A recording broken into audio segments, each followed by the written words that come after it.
welcome once again to the video. This one's just a little simple video. I'm not going to do a longer one this time. I am going to do a drawing video though coming up. I've had requests for another Formula One drawn helmet. They're quite involved videos though, so I have to make sure I've got time to do that. So I'll probably record it when there isn't a Grand Prix on, so I don't have to do a recap video basically on the Grand Prix. I'm also going to kickstart my historical videos again, which I haven't done for a couple of years. But I've had requests to continue that as well, so I will be recording that. The next one in the line of English monarchs, I shall be doing that as well soon. But today I thought I would just focus on my pens and just sort of randomly write down some Formula One drivers, just practicing with these pens, basically give a little bit of exercise to my red pen, which I use. I use this red pen all the time for my videos. I've got quite a few, but I'm a little bit nervous that these two are in use at the moment. These ones are not. These are all new. So as you can see, that is in focus, isn't it? We want the pens to be in focus. As you can see, I've got 1, 2, 3, 4, 5, 6, 7, 8, 9, 8, 7, 6, 5, 4, 3, 2, 1. Yeah, so 9 pens at the moment, so I'm down to single figures. So I don't have to rush out and buy any more right now, but I need to keep an eye on that, as it's gone down to single figures. Let's go out and buy another few hundred or so. I don't have to worry about it for a while.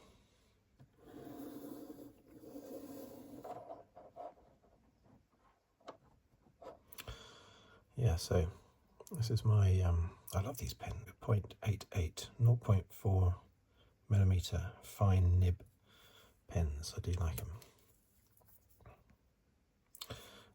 Right. That's not an advert, by the way. My channel is too small to be doing adverts for any companies. Right, so I'm just going to practice writing.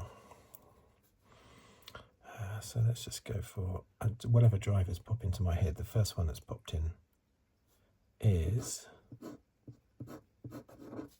Bortoleto. I think Michele Bortoleto, a lot of Ferrari fans look at him very affectionately. He only won 3 races in a Ferrari, 5 races in total, but he was racing, when did he was racing, he first got into Ferrari in, was it 85, and he lost the championship by only 20 points to Alain Prost. And at the halfway stage, I think he was leading the championship, but he had a bad second half of the season. But so he never won the championship.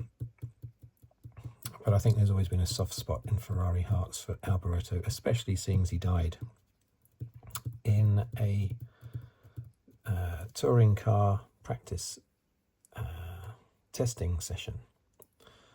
Just him on the track. Tyre failed. And 2001, killed instantly. So, but yeah, there's always been a lot of affection, I think, for Bortoleto. I have memory of his very first win, 1982, Las Vegas. I've got a picture in my mind, going around the Caesars Palace car park, I think it was in, of this green car that shouldn't have won, but managed to win somehow, and that was Bortoleto.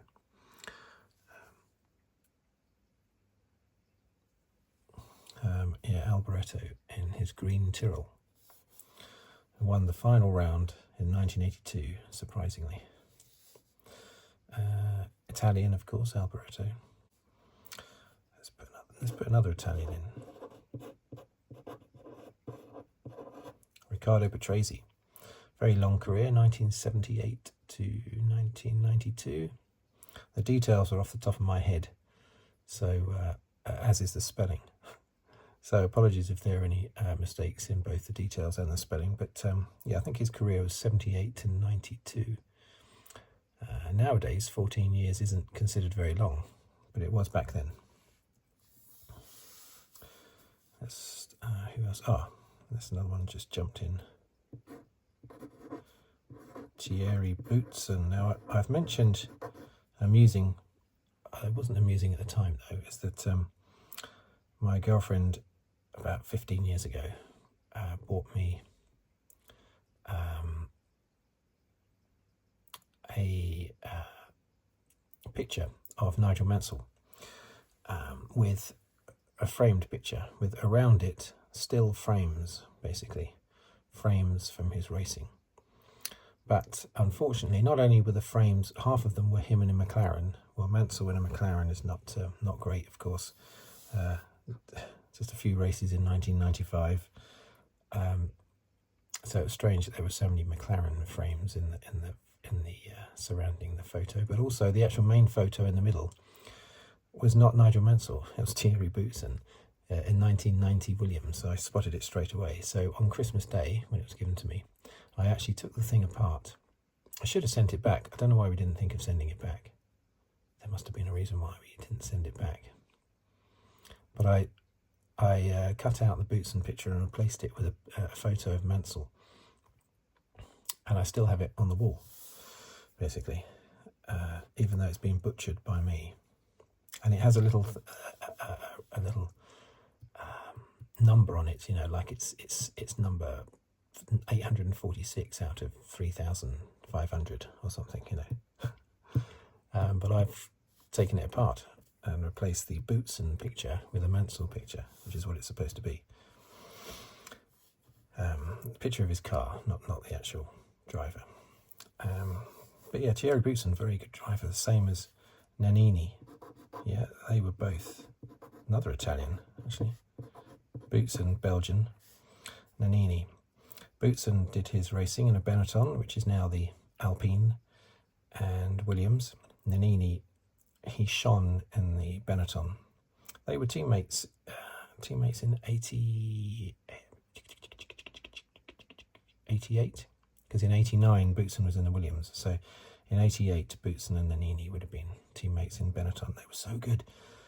But then Boutsen went to Williams and it just wasn't as good, basically.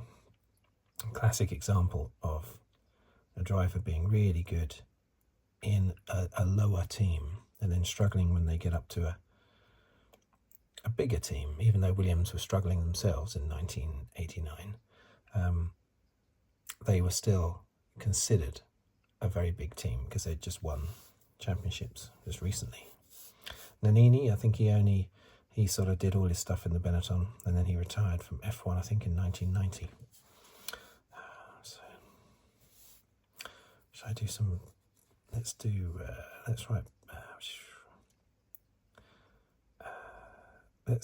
now am I going to spell this right? Let me just double check. What I'm going to do is, I don't want to get any spelling wrong, so.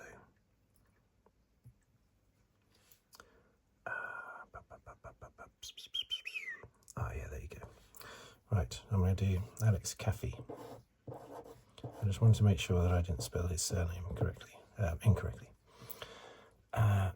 He didn't do anything really, but I just remember him, it just popped into my head, the 89 Hungarian Grand Prix, where Alex Caffey qualified quite well, actually, in about 6th place in his Dallara, and he held up a lot of cars for a lot of the race. And it bunched all the cars together and made for an extremely exciting race that Mansell ended up winning from 12th on the grid. Hungary, 1989. And Alex Caffey, unusually for him, was in amongst it all in his Dallara. So let's go with a Frenchman, Arnoux. René Arnoux.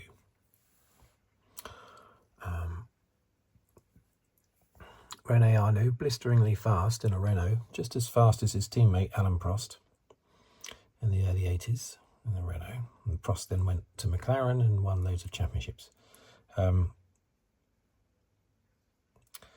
Arnoux went to Ferrari and just sort of gradually faded away. How many races did he win? Was it 7 races? Something like that. But I always remember him as being blisteringly fast, but also prone to erratic performances on the track as well. He could be super fast and super silly at the same time. And he raced for too long. He was still racing in 89. What car was he in? It was a very low-ranked car. I think, was it a Ligier or something he was in? Arnoux in 89. Anyway, he kept racing for too long, really, and he wasn't competitive. He should have retired when he did, and he was just always in the way, I remember, in the 89 season. I like to remember him from his earlier days. And then there's that other Frenchman, Patrick Tambay.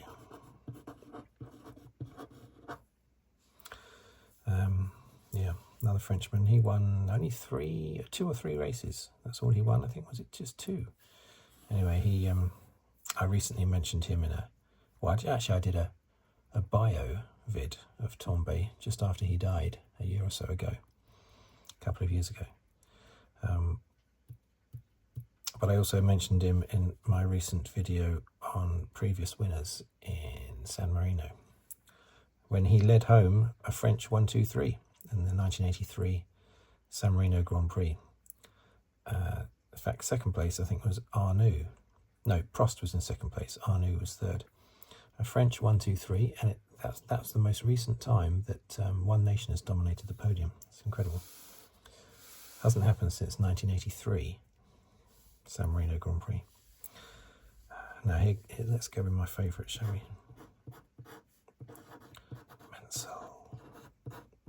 Nigel Mansell, my favourite. Such an exciting driver to watch. You could argue he didn't have greater success because he wasn't consistent. Some people would say he wasn't consistently fast, extremely fast, especially at Silverstone. Totally unbeatable. No, in fact, Max Verstappen, in his absolute height, and any driver in their absolute height, would not have been able to stop Mansell at the British Grand Prix. Unbelievable. I remember one year he out-qualified his teammate Patrese, was it 91 or 92, by more than a second on the grid. Mansell's unstoppable at Silverstone, but he wasn't unstoppable everywhere. So some people would say lack of consistency meant that he only won 1 championship.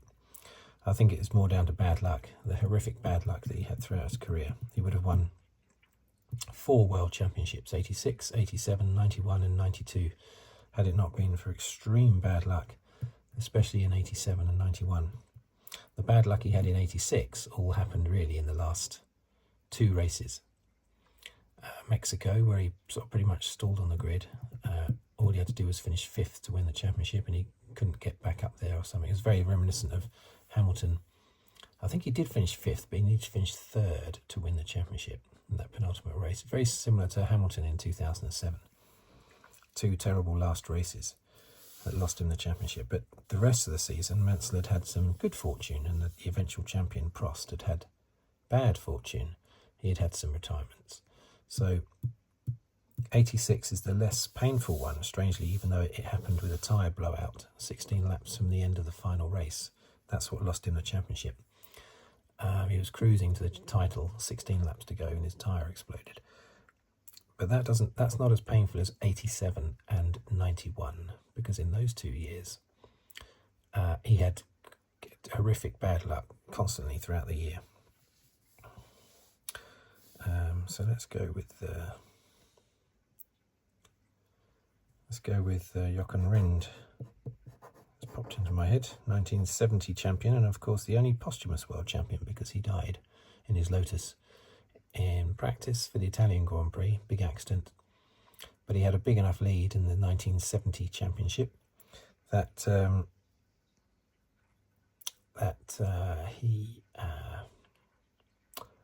he won the championship, basically. And Jackie X, who is still alive, Jackie X, still alive and going to Grand Prix as well. I saw him at recent one. Was it Monaco? I think he was on the grid at Monaco. Jackie X was runner-up that year in 1970. Didn't quite manage to close the gap in points to Jochen Rindt, even though Jochen Rindt was no longer with us. Let's put Stewart.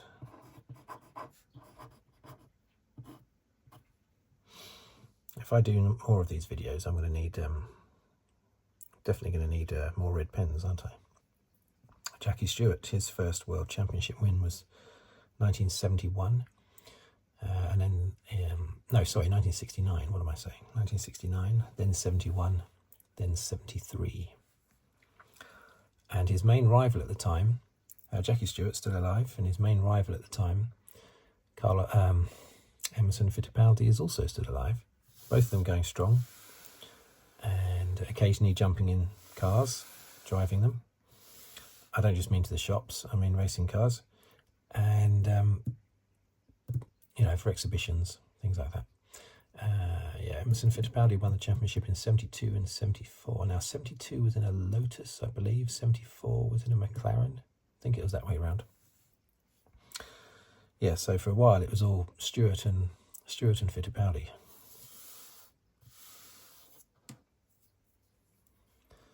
Nelson Piquet,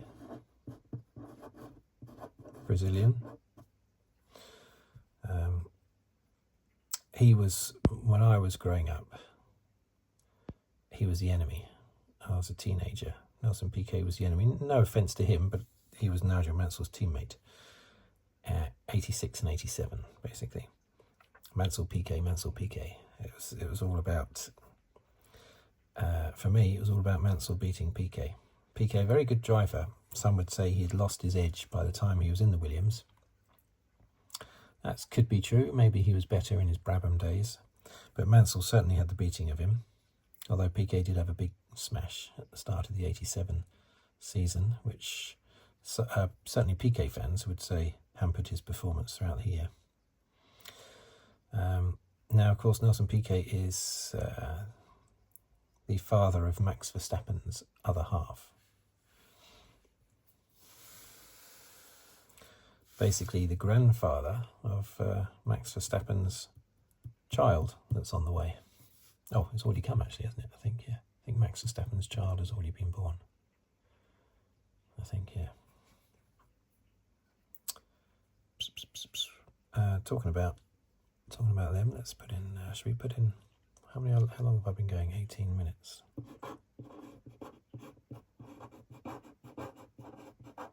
Verstappen. Now, Jos or Max? Oh dear, look at that. Let's see, how can I misspell? There you go. Verstappen. So, could be a very fast driver, Verstappen, but he was also seen as being quite aggressive, like father, like son. He was quite punchy on the track. Jos was. And of course Max, well, what can we say about Max? One of the greatest of all time. But a very naughty driver, but also one of the greatest of all time. I think it's okay. I think if you're a Max fan, you can accept that he's quite a naughty driver as well. I always get into trouble for saying that he's a naughty driver, but I also say he's one of the greatest of all time. I always say that. But sometimes his naughtiness overshadows that, just like it did with Senna. Senna was a very naughty driver. And that would often overshadow his performances too. Capelli. Let's put Capelli in there, shall we? Oh dear, what have I done there? I think it's too, I'm pretty sure that's how you spell Capelli. Ivan Capelli. Should we just check it quickly? I can just check it. Hold on a moment. Ivan Capelli. Let me just check. I'm pretty sure. Yeah. And Ivan Capelli, he was fantastic in the March or was it called Leighton House by then? Anyway, he went to Ferrari in '92, having moved up from the lower team, and the pressure, I think, of being an Italian in a Ferrari just chipped away at him. And I'm not even certain he lasted the season. Maybe he lasted the season, but he wasn't there the following season. It pretty much ended his career. It's a real shame. But he was blown away by being in a Ferrari. He should have stayed in the March. But if you're offered a drive at Ferrari, you're going to take it, aren't you? So I've got lots of Italians in here. French, British ones. Caffey was Italian, I believe, I think. Back in the 80s, you had lots and lots of Italian drivers and lots of French drivers. But the French drivers tended to be better. They were winning races. Prost, Arnoux, Tombe, Beltoise in the 70s, and Jabouille. The Italians, not so much. Nannini was very good, but he only won one race, and that was because of the two McLarens coming together in Japan 89.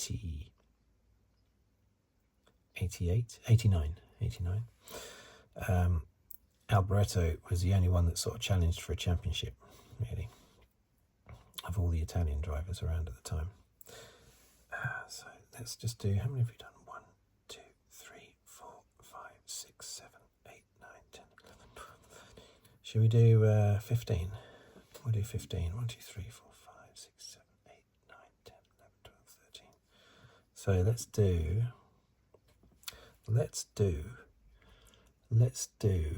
what should we do? Should we do a very recent one, or an older one, or let's do Gonzalez. Why not? From the 50s, Froilan Gonzalez, Argentinian driver. Massive. I don't mean massive talent. I mean he was massive. I mean he was shockingly overweight, and yet he was a Formula One driver. But he was fast. He was obviously able to fit in the car, okay, and he was very fast. And he didn't win loads of races. He didn't challenge for any championships. I think he won 2 or 3 races, something like that. Froilan Gonzalez. He was just very big. And lastly, another one from the 50s, double world champion, and another Italian as well, Alberto Ascari, double world champion in a Ferrari. How many Italian Ferrari world champions have there been? Probably, maybe only one. Alberto Ascari might be is he the only one? Apologies if I've got that wrong, but Ascari might be the only Italian Ferrari F1 champion. The only Italian who became champion in a Ferrari. Unless I'm missing. Oh, Giuseppe Farina, the original one, 1950, the first one. He was, of course, Italian, and he was... Hang on, no, he wasn't. He was in an Alfa Romeo. Yeah, Ascari was in a Ferrari. Ascari in the Ferrari. Farina was in an Alfa Romeo. So Ascari may well have been, yeah, the only Italian champion in a Ferrari. I can't think of any others off the top of my head. Anyway, double world champion in 52 and 53. Interestingly, he went into the harbour at Monaco. I think it's on video. I'm sure I've seen it on the clip. He goes into the harbour in his F1 car at Monaco. He doesn't drown. He's successfully fished out. He's alive. Everyone celebrates. Fantastic. 2 weeks later, he's killed.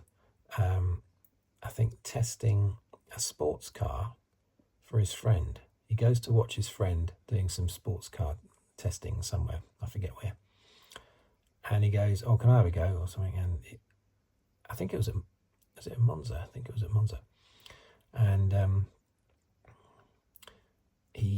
I think it was where the Ascari bends are. I think, the Ascari chicane area. I think that's where it happened. And he had an accident and he died only 2 weeks after being fished out of the harbour at Monaco. So, 1, 2, 3, 4, 5, 6, 15. There you go. I might do another one of these. It's quite a simple thing, isn't it? Quite a simple video to do.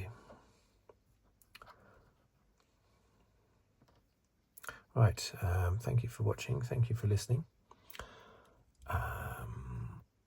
If you'd like to subscribe, please do so, or like the video, or comment on the video. If you want to see more of these sort of 15 of the best, well, not necessarily the best, but, 15 off the top of my head, then I will do. And yeah, if you'd like to leave a comment, I said that, didn't I? If you'd like to subscribe, or if you'd even like to leave a tip on the thanks button below the video. But the main thing is you're watching and listening, and that's the main thing. So, thank you very much, and I'll see you. Where should I put my pen? Maybe there, like that.